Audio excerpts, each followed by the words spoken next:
Bonjour, bienvenue dans Ouvert et contre tout, l'émission qui pense que les femmes et les hommes ont tout à gagner à l'égalité. Et il y a vraiment encore du travail, plus encore que je ne le pensais avant le confinement.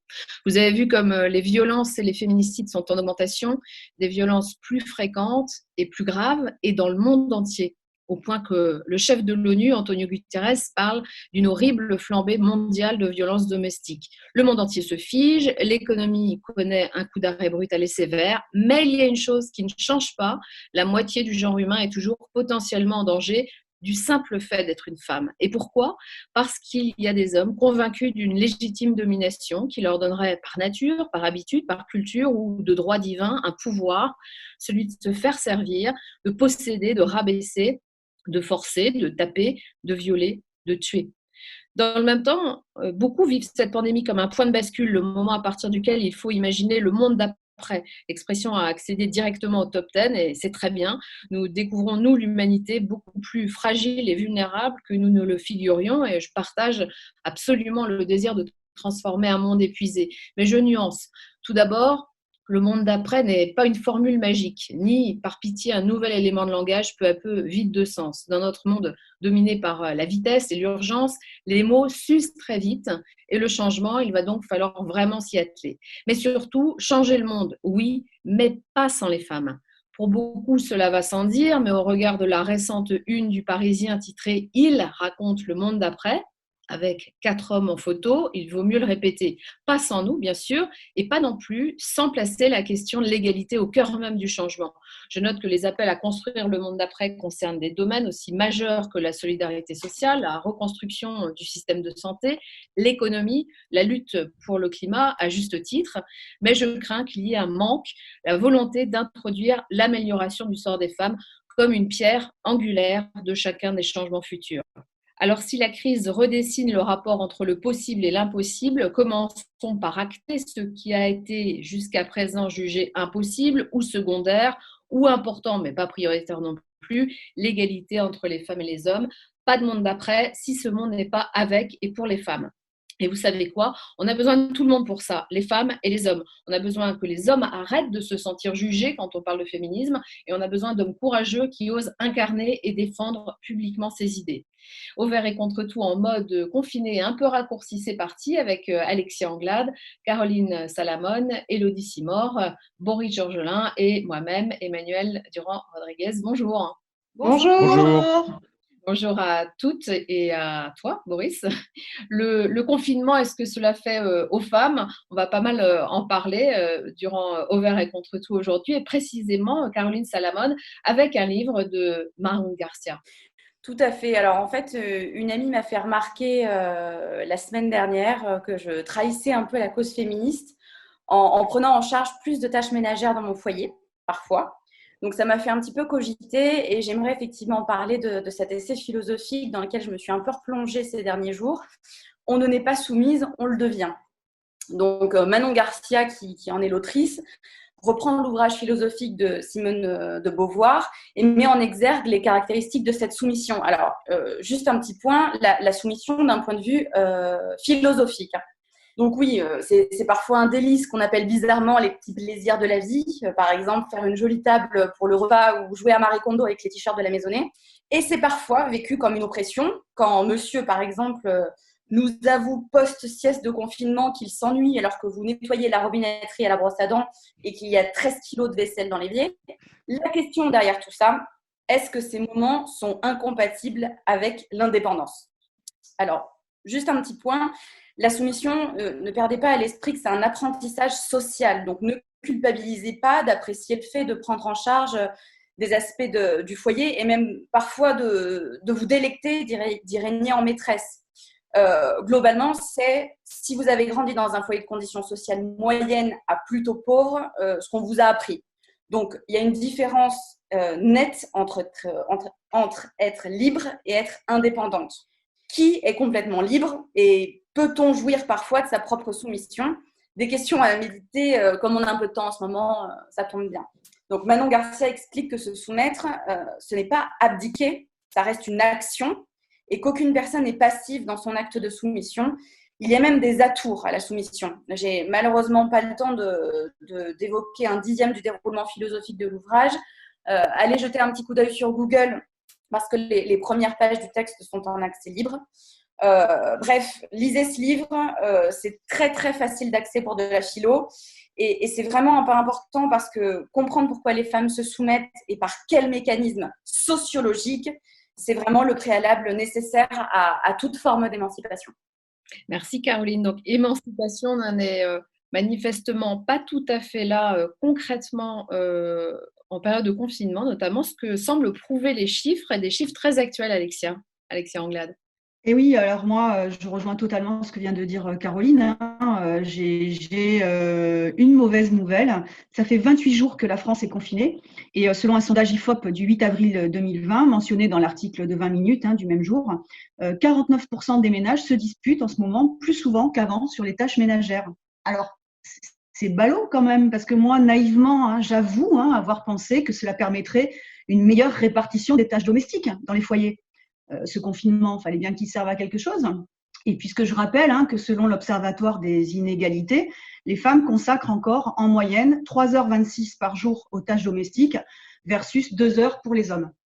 Mais ça, c'était en temps normal. Moi, je me dis, avec le confinement, tout le monde à la maison, tout le monde participe, non ? Et non, en fait, il n'en est rien. Et pire, les femmes ont pris en majorité à leur compte la tâche supplémentaire de l'école à la maison pendant ce confinement. Et elles subissent encore plus de pression et de charge mentale pour tout gérer. Et là même, toujours selon le sondage IFOP, où les hommes sont parfois en chômage technique, donc sans l'excuse de « oui, je travaille beaucoup, je rentre tard, je ne peux pas t'aider ». Alors c'est quand même intéressant ce qui est en train de se passer, malgré tout. Je pense que même s'il n'y a pas la prise de conscience que l'on serait en droit d'attendre, il y en a quand même une qui est en train de s'opérer, je pense. C'est plutôt sur le fait que dans l'inconscient collectif, et à cause des stéréotypes de genre, c'est bien le féminin qui reste relié, et ce depuis des millénaires, le mécanisme sociologique probablement qu'évoque Caroline et Manon Garcia dans son livre. Le féminin reste relié à la sphère privée, à la famille, à l'éducation des enfants. Et ça, c'est un travail qui est totalement invisible et donc non valorisé. Est-ce qu'il y a un espoir que finalement les choses changent malgré tout ? Alors, moi, je veux culpabiliser personne et je n'ai pas de leçon à donner. Je pense que c'est vraiment une prise de conscience et une responsabilisation collective de la part des hommes d'abord, pour qu'ils comprennent que les femmes n'ont pas une passion particulière pour les tâches domestiques, ni un gène spécial pour penser à tout le temps. Et de la part des femmes ensuite, qui peuvent aussi essayer de se détacher de ces rôles stéréotypés qu'elles contribuent à s'assigner. Et parfois peut-être aussi, j'ai envie de dire, accepter de lâcher prise et de ne pas être parfaite, cette fameuse soumission volontaire. Quand on sait que l'ONU, selon l'ONU, 30% des inégalités salariales hommes-femmes sont le résultat des inégalités au sein du foyer, la vraie question finalement de tout ça, c'est quelle est la valeur des tâches domestiques ? Et c'est une question que se posent des organismes comme le cabinet McKinsey ou l'ONG Oxfam au niveau mondial. Pour l'année 2010, en tout cas en France, l'INSEE évaluait la somme de ces activités à 60 milliards d'heures de travail par an. Et si elles étaient rémunérées au salaire minimum net, ces heures contribueraient à une production nationale équivalente à 292 milliards d'euros, soit 15% du PIB de la France. Il y a quand même de quoi réfléchir. Merci Alexia. Oui, c'est vrai qu'on voit que la crise du coronavirus montre aussi à quel point les femmes occupent des postes extrêmement peu valorisés dans la société et très mal payés. Je vais citer, avant de vous donner la parole, la sociologue et philosophe Dominique Méda. Pour elle, en fait, nous vivons une expérience sociologique à l'échelle de la société tout entière. Il est difficile de savoir finalement ce que ça va produire, soit un effet backlash, soit finalement une vraie évolution. Et en tout cas, elle dit c'est l'occasion idéale de repenser la rémunération des métiers en fonction de leur utilité sociale, ce qui favoriserait les femmes. Que fait le confinement pour les femmes ? La question est ouverte. Pour l'instant, pas énormément de choses. Je pense que c'est quelque chose qui va peut-être on a besoin de recul et de hauteur. Donc, je pense que ce que fait le confinement pour les femmes, on en verra les résultats dans quelques mois, voire dans quelques années. Maintenant, oui, c'est un combat de tous les jours. C'est des discussions et des discussions à mener tous les jours, des exemples à donner qui se jouent, à mon avis, encore une fois, dans la sphère de l'éducation. parce que, excusez-moi, mais pour nous, c'est fini. Je pense que, encore une fois, j'ai une trentaine d'années. Je pense que nous, maintenant, c'est vraiment assimilé.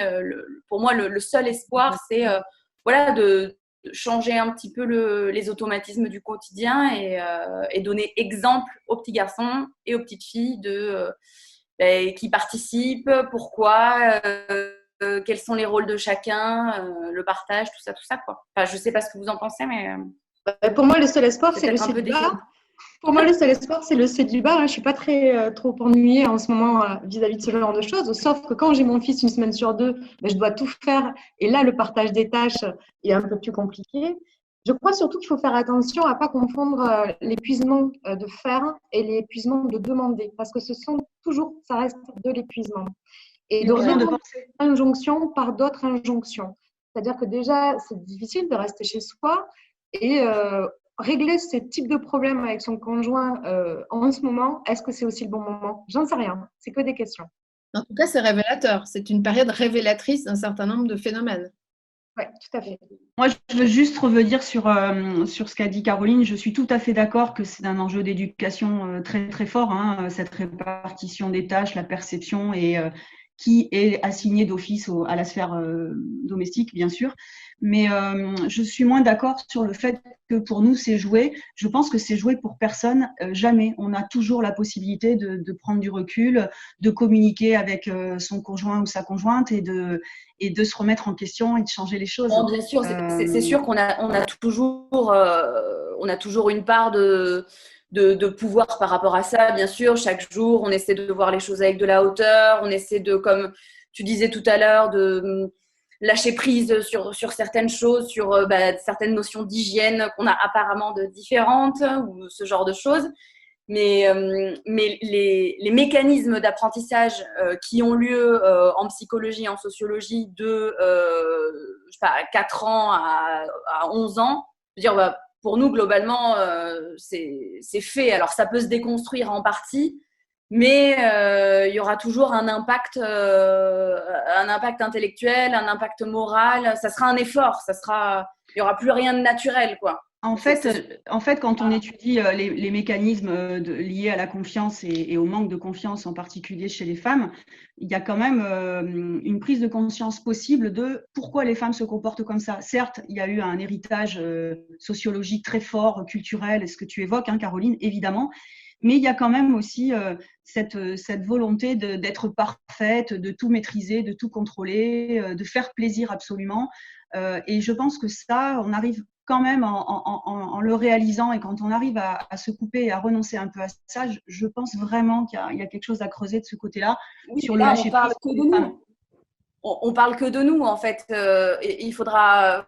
Enfin, je veux dire, il y a quand même 50% des gens, c'est-à-dire les gens qui sont en face de nous, les hommes, eux vont devoir aussi changer, quoi. Et ça… Je pense que je vais le dire plus clairement, je pense que si les femmes arrivent à assumer de ne plus être parfaite, de ne plus tout faire, de ne plus tout contrôler et de laisser un peu la place au papa pour qu'ils fassent également leur part de tâches. Il y a des papas qui ont envie de s'investir dans l'éducation et les mamans ne laissent pas forcément la place. Et je pense que si les femmes, en tout cas, assument aussi de ne pas faire la vaisselle et de ne pas faire la lessive, à un moment donné, il est possible que les garçons vont se sentir concernés pour prendre la main, quoi. Il faut peut-être aussi arrêter de tout devancer et de vouloir être parfaite. Oui, puis aussi il faudrait aussi peut-être que ce soit valorisé pour les hommes, parce que la dernière fois, il y avait Maya Mazorette qui disait que pour elle, un vrai homme qui pourrait susciter aussi du désir, ce serait quelqu'un qui soit capable de s'assumer, d'assumer sa maison, d'être complètement autonome à ce niveau-là, et qu'elle trouvait que les hommes qui n'étaient pas dans cette autonomie-là perdaient un peu aussi cet attrait. Alors, j'ai une bonne nouvelle. Moi, j'ai une très bonne nouvelle pour tout le monde. Il y a une étude, on vous mettra toutes les références des articles qu'on a cités et des sources de recherche, etc., sur les réseaux sociaux. J'ai une bonne nouvelle. Il y a une étude qui prouve que les foyers dans lesquels les tâches ménagères sont les mieux réparties entre les hommes et les femmes sont les foyers dans lesquels il y a une meilleure harmonie sexuelle. Voilà. Et ça commence par le congé paternité qui est de seulement 11 jours en France, alors qu'il est de 8 semaines en Espagne et que bientôt, il sera encore plus doublé, je crois, 16 semaines en 2021. Maurice, un avis sur tout ça? Oui, oui, j'en ai un et je pense que je vais le délivrer. Et il est important, donc maintenant faites silence. Oui, bien sûr. Moi, je pense qu'on ne peut pas s'abstraire de l'injonction de la femme parfaite. Alexia, je ne suis pas d'accord avec toi en ce sens où, comme si c'était une responsabilité des femmes. C'est quelque chose qui est tellement inclus par un aspect systémique, tellement induit, tellement martelé, que on arrive à. C'est pareil, c'est la même déconstruction que tu mets en avant en disant on peut arriver à un moment donné à se déconstruire de ça. Mais c'est hyper difficile. C'est une nouvelle injonction. Je trouve que c'est une injonction sur l'injonction à se dire libérez-vous du mythe de la femme parfaite. Mais vous n'êtes pas responsable de ce mythe-là. C'est le système qui l'a induit, c'est le système qui l'a mis en place, qui le perpétue. Voilà, donc c'est comme, je ne sais pas, libérez-vous du fait de mettre des vêtements, libérez-vous du fait de vous raser ou pas vous raser ou de vous épiler. C'est très, Qu'est-ce très, que très tu compliqué à penses, mon pardon, sens. qu'est-ce que tu penses, Boris, de l'injonction, ou ce que je disais tout à l'heure au tout début, de dire on a besoin que les hommes prennent publiquement la parole sur ces sujets-là? On a besoin que les hommes changent, en fait. Oui, mais on a l'impression qu'on le fait comme si on était au bas d'une falaise et qu'on était en train de s'époumoner à dire hey, rejoignez le camp là, on a besoin de vous, allez-y. On a l'impression que quel que soit le moyen de le tourner, on est toujours dans la conviction. Alors, on peut être menaçante, on peut être consensuel, on peut être compréhensif, on peut tendre des ponts. On a l'impression qu'en face, ça bouge pas vraiment, quoi. Dont je fais partie, hein, toujours pareil, quoi. Et j'entends aussi ce que dit Elodie sur Maya Mazorette. Voilà, moi, je peux professer aussi des idées pro-féministes et je me rends compte, si vous venez chez moi, bah, ne venez pas dans la salle de bain parce que c'est immonde. J'ai rangé la cuisine hier, je m'attendais à ce que quelqu'un me félicite. Quoi, ma petite voix intérieure ou ma compagne virtuelle? Non, je range parce que je suis un adulte. Et je nettoie parce que je suis un adulte. Pourquoi? Je me suis posé la question en m'asseyant, j'attendais une récompense. J'attendais comme, putain, mon gars, c'est génial, t'as nettoyé la cuisine. Waouh! T'es un super mec, t'as nettoyé la cuisine. Donc je me suis auto-dit, ben non, c'est normal, c'est juste normal. Et tant que même moi, à 48 ans, je me dis pas, c'est normal de pas laisser traîner les poils pubiens dans les toilettes, c'est normal de nettoyer les toilettes, c'est normal de pas laisser la douche moisir, c'est juste normal de changer les draps avant qu'ils deviennent tout raides, c'est normal. C'est même pas, voilà, et c'est évidemment, alors on en vient à trouver ça sexy. Comme dit Maya Mazorette, elle a raison. Ouais, cool, un mec qui s'assume. Mais ça veut dire qu'on part vraiment de très bas. Voilà.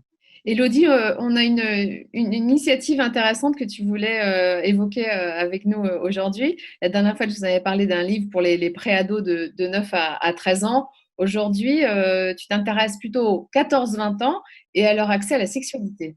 Oui, c'est ça. Alors moi, je sais pas vous, mais moi, dans les années 90, j'étais en quatrième et j'ai eu droit à un cours de bio sur la reproduction avec deux pauvres schémas simplistes sur l'anatomie féminine et masculine.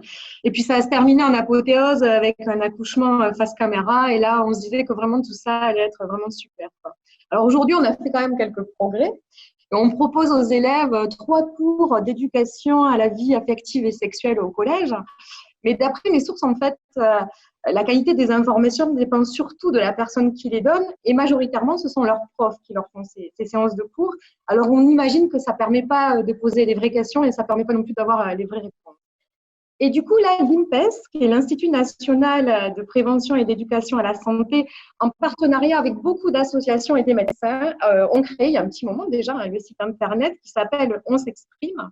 Alors, c'est un site très bien pensé car les sujets sont traités par des vidéos, des quiz, des podcasts. Par exemple, ils interviennent sur le sujet du consentement par des vrais témoignages de Maria et d'Olivier qui parlent de ce qui s'est passé dans leur vraie vie. Hein. Et il y a également des mini-séries sur le thème de la première fois qui s'appelle Puceau avec un X et qui, en plus de travailler un petit peu sur la prévention, déconstruit beaucoup les clichés avec beaucoup d'humour sur ce moment un petit peu particulier qu'on peut vivre dans sa vie d'ado et de jeune adulte. Alors, ce site est très bien renseigné tant sur le plan médical qu'au niveau du droit. C'est sans tabou. Moi, ce qui m'a particulièrement intéressée, en fait, c'est que la notion de plaisir, il est très présente, notamment dans la rubrique sexe anatomie, où on retrouve un peu les schémas, mais un peu plus modernes aujourd'hui, hein, du sexe de l'homme et de la femme. Et celui du sexe de la femme et de l'homme sont vraiment décrits sous cet angle du plaisir.